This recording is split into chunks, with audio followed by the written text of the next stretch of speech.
right, welcome back. I'm going to do a quick video on a plant, not bonsai. It is a Orthophytum.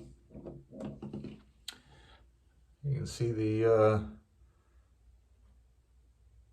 interesting top there. And I'm just going to show this here real quick. You can see down there at the bottom that is it's a little pup coming out. This is basically at the end of its life cycle. And those are actually on top there, all little pups as well. I got one of these. I don't know, it was a couple years ago. And what happens is they actually start off looking like a little pup down here. A little bit bigger, obviously. And it'll get this shoot. And I'm going to show you where, like, when these first start coming out, it really is, it'll be purple and all kinds of really interesting. And actually each one of these, let's see if one of these will pop off here, because I'm going to go ahead, I'm going to do something today. Each one of these on the top, if I let this get a little more mature than it was right now, this is probably okay, but if you kind of let that dry and just pop it in some dirt, leave it sit for a while, it'll become another one. But I've started finding out that these up here, the pups is what they're called, because it is a Bromeliad. It's from a Bromeliad family. I'm going to put in the description what this was sold to me as, what I think it might be. I guess Orthophytum are kind of rare. When you Google them, you don't really come up with all that much.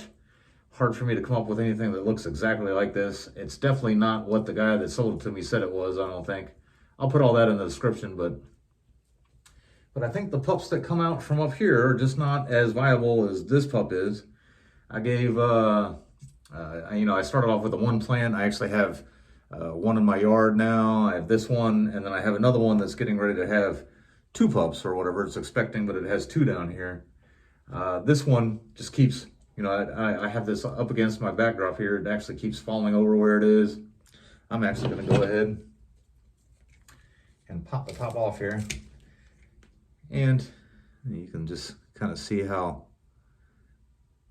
interesting that is there and everything. But anyhow, the last time I kind of took a plant apart like this or whatever, I gave the top part to Mrs. Frezza, and I gave the bottom part to Mrs. Taylor.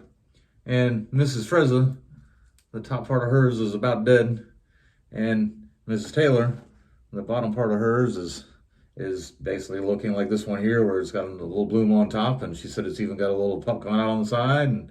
And actually I have this in a little more sun than they told me to put it in as a little bit of an experiment, and it actually did a little bit better than normal or whatever. But anyhow, I guess I'm gonna owe Mrs. Frezza a bottom one here, but I just kind of did that today, and probably I've done this before. I'm gonna just leave it in here with its pup and leave them connected, because obviously when you go to disconnect them, that's stressful on the plant. But I'm gonna leave it just like this, probably for like another month. This will just, now that I've cut the top off, this will just slowly die. But it seems to me, feels like, leaving them together, the energy from here kind of just goes into this pup, and it'll start overtaking it. And then not overtaking it, but this will just become much bigger than its mother. And then as it does get to that point, once this starts getting about the size of that, you can see it's got this dust on here. It's actually not the dust. Now that I've done this, you can see if you rub that off, it actually gets down to some stuff. These spines really do hurt a little bit, but once that happens, I'll pull it out of the pot and break the mother off, and then put the pup back in there and kind of put some fresh soil and try to recenter it and everything. No matter what happens when it starts getting that bloom, either I have it on my lanai, where it can rest on the screen, or on the porch where it can rest up against the wall, because once it gets so tall, it just really won't hold itself up. But anyway, I thought that was interesting. A little bit of a, not really bonsai related, but definitely an interesting tropical plant. Could be used as an accent plant. Anyway, like and subscribe. I also made the videos so Mrs. Frezza will know that I owe her a bottom one here, and I'll get her one soon.